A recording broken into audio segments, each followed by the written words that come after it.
Cette pyramide représente tout l'argent du monde.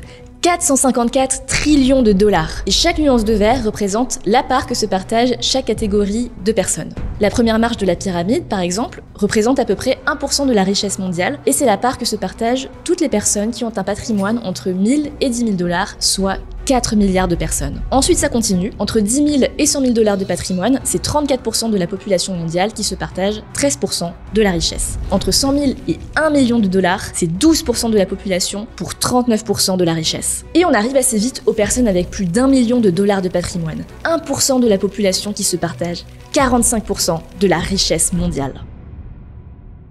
Sauf que la pyramide est incomplète, puisque dans le 1%, entre la personne qui a un appartement à Paris et celle qui peut s'offrir une fusée pour son anniversaire, il y a plusieurs catégories d'écart. On va donc faire notre pyramide des 9 niveaux de richesse dans un référentiel français. Palier numéro 1, l'extrême pauvreté. Cette catégorie réunit les personnes qui ne peuvent pas subvenir à leurs besoins vitaux, accès à la nourriture, à l'eau potable, au logement. Environ 700 millions de personnes se trouvent dans cette situation, soit près de 10% de la population mondiale, principalement en Inde et en Afrique subsaharienne. Malgré une réduction historique du taux d'extrême pauvreté depuis la révolution industrielle, certaines régions connaissent à nouveau une dégradation de la situation, influencée par la baisse de certaines aides internationales et par les effets du réchauffement climatique. Sécheresse, inondations, catastrophes naturelles. La décision de Trump de supprimer l'aide américaine pourrait faire des millions de victimes supplémentaires dans les prochaines années au sein de cette catégorie. Selon le seuil international, qui est de 2 $ de revenus par jour, l'extrême pauvreté n'existe quasiment pas en France. Cependant, on garde une notion similaire de grande pauvreté, soit une situation de précarité qui touche durablement plusieurs domaines de l'existence, donc le logement, l'emploi, la santé, à tel point qu'il est difficile de s'en sortir par soi-même. Sur cette base, l'INSEE estime qu'il y a 2 millions de personnes en situation de grande pauvreté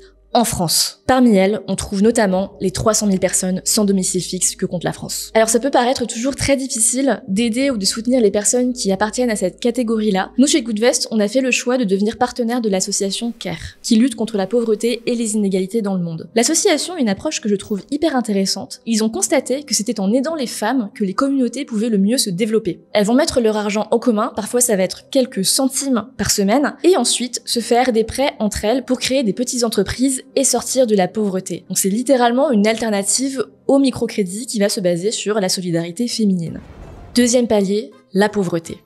À ce niveau, il est courant de devoir faire des arbitrages sur des besoins primaires, par exemple sauter occasionnellement un repas ou limiter son chauffage, mais sans toutefois se trouver constamment dans une situation qui pourrait menacer directement la survie. En France, le seuil de pauvreté est fixé à 60% du revenu médian, soit environ 1 216 € de revenus disponibles maximum pour une personne seule et autour de 2 500 € pour un couple avec 2 jeunes enfants. Cette tranche englobe 14,4% de la population française et inclut notamment une partie importante des étudiants, une proportion d'agriculteurs ainsi que 35% des demandeurs d'emploi. Pour ces ménages, il est très difficile de se loger sans aide ou d'épargner. Ils peuvent être rapidement affectés par tout aléa financier ou de santé. La pauvreté est également une trappe, un cercle vicieux. On estime que seulement 20% des gens arrivent à sortir durablement de la pauvreté. Ce qui veut dire que malheureusement, les personnes pauvres qui naissent dans une famille pauvre ont une probabilité importante de rester toute leur vie dans cette situation. Évidemment, il y a toujours des exceptions, des gens qui viennent de milieux très modestes, voire pauvres, et qui vont réussir à s'enrichir. Et ces personnes vont être citées en exemple pour dire grosso modo que quand on veut, on peut. Alors, cet adage est en partie vrai, mais on va pas se mentir, il y a des gens qui peuvent quand même plus que d'autres. L'OCDE a estimé qu'il fallait 180 ans, soit 6 générations, pour qu'un descendant de famille pauvre atteigne le revenu moyen en France. Palier numéro 3, la classe moyenne basse. Les personnes de cette catégorie sont parvenues à sortir de la pauvreté au sens strict. Les besoins essentiels, nourriture, logement, électricité, sont couverts. Cependant, un revenu proche du salaire minimum, donc environ 1 400 € net par mois en France, ne laisse qu'une marge de manœuvre assez faible pour d'autres dépenses, comme les vacances, les loisirs, l'acquisition d'un logement, l'épargne. Le logement d'ailleurs reste souvent un dilemme complexe, entre prix élevé dans les centres-villes et temps de trajet trop important pour les personnes qui habiteraient en périphérie. Et donc on se retrouve parfois dans des situations où travailler n'est presque pas rentable parce que les trajets en voiture sont trop longs et donc reviennent trop cher. Et c'est notamment en raison de ce type de situation que certains vont estimer qu'une mesure comme la taxe carbone est complètement absurde. Une des forces du modèle français, par contre, c'est que les études supérieures restent relativement accessibles puisque pas trop chères. Notamment si on se compare avec les pays anglo-saxons où les étudiants ne peuvent juste pas se payer de formation dans le supérieur. Et globalement, quoi qu'on dise du système de santé français aujourd'hui, il est rare qu'une personne se retrouve dans l'incapacité de payer un traitement médical, là où dans certains pays, cette catégorie sociale est parfois privés de soins médicaux adaptés. Typiquement, en France, l'histoire de Walter White dans Breaking Bad serait complètement impossible. Alors qu'aux États-Unis, on voit énormément de personnes sur les réseaux sociaux qui vont constituer des cagnottes et s'adresser à de parfaits inconnus pour les soutenir et les aider à payer des traitements médicaux lourds et extrêmement coûteux. Palier numéro 4, la classe moyenne. Cette catégorie représente une large partie de la population française, quasiment 60% de la population selon les comparaisons internationales. Un revenu autour de 2 000 € par mois permet de couvrir les dépenses courantes, bien que les capacités d'épargne et de consommation de loisirs restent limitées. Le pouvoir d'achat va néanmoins beaucoup varier selon la région de résidence. Par exemple, le coût du logement est très différent entre les grandes villes et les zones rurales. Les personnes de cette catégorie parviennent parfois à financer des petits extras, restaurants, cadeaux, sorties, vacances, mais ça requiert une gestion budgétaire attentives. Elles sont souvent éligibles à un crédit bancaire à long terme pour acquérir une résidence principale. Mais un problème assez symptomatique du modèle français, c'est que l'ascension sociale est souvent très complexe. Les dés sont pipés. Par exemple, la géographie va jouer un rôle capital. L'Institut des politiques publiques note qu'il est plus simple pour un enfant né en région parisienne ou en frontière de la Suisse d'augmenter ses revenus par rapport à sa classe sociale de départ. Alors qu'au contraire, naître dans un département pauvre est un handicap assez fort parce qu'il y a beaucoup moins d'opportunités. En plus, l'éducation qui a longtemps servi de tremplin d'ascenseur social n'est plus aujourd'hui une garantie d'avoir un travail bien rémunéré. On a donc une énorme population de gens très diplômés alors que le nombre de postes très qualifiés ne suit pas.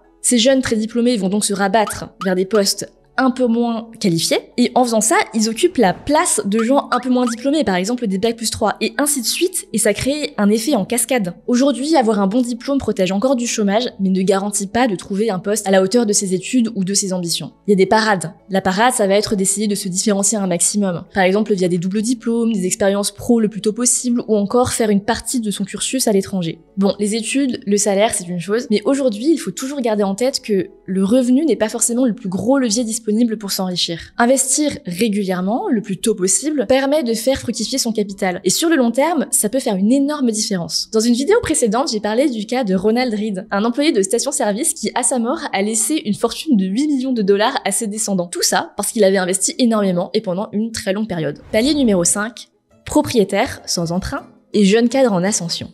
Mes préférés.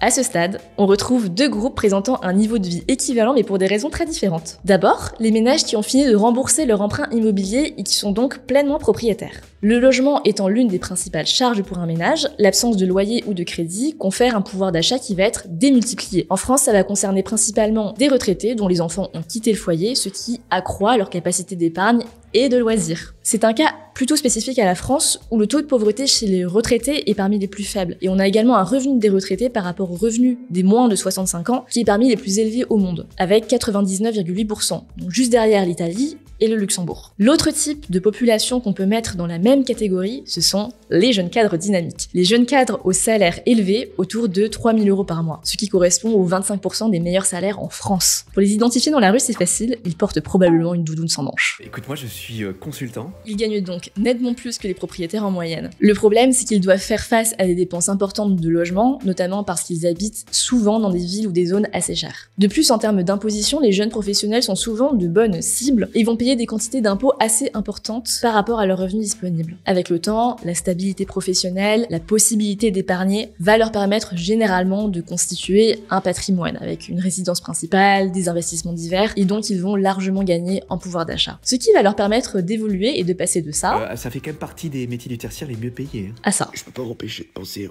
à cette jeunesse qui galère. Je suis emmerdé pour eux. Je pense à eux. Palier numéro 6, les riches.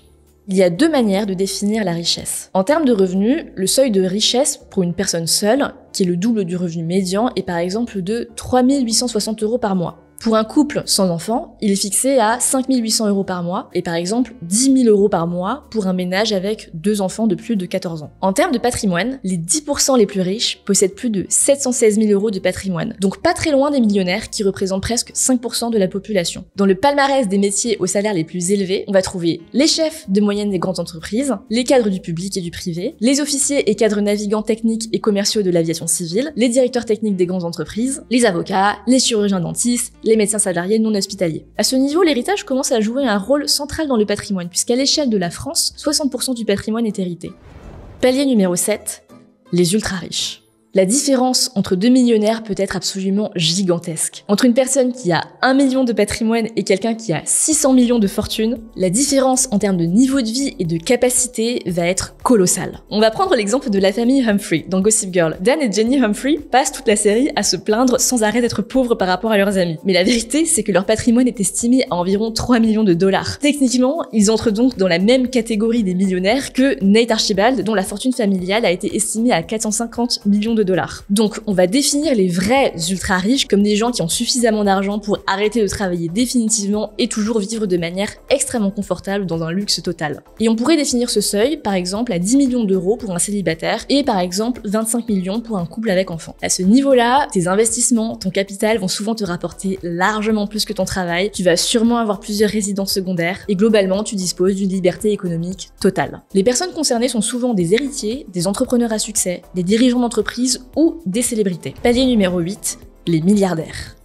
Les milliardaires, c'est facile, ce sont des personnes avec plus d'1 milliard d'euros de fortune. À ce niveau-là, l'argent n'a plus aucune valeur, tu peux arrêter de travailler définitivement et vivre dans un luxe total pendant plusieurs générations, tant que ton capital est correctement investi. Les personnes de cette catégorie sont souvent propriétaires ou actionnaires majoritaires de grandes entreprises. Et les milliardaires, il y en a plus qu'on ne le pense. Et à ce niveau, c'est le pouvoir qui devient plus intéressant que l'argent. Alors l'argent sert toujours de pouvoir économique, mais souvent tu vas avoir envie d'influencer le monde avec des médias, des fondations, des initiatives qui vont te permettre d'avoir encore plus de poids. Près de 80% des milliardaires français sont des héritiers, et la liste est assez fine. Il n'y en a que 36 parmi eux, la famille Wertheimer, de Chanel, la famille Bettencourt, de L'Oréal, ou encore la famille Dassault. Donc malheureusement, si vous n'êtes pas né dans une famille de milliardaires, le devenir va être assez difficile, ou alors il faut vivre extrêmement longtemps et avoir investi.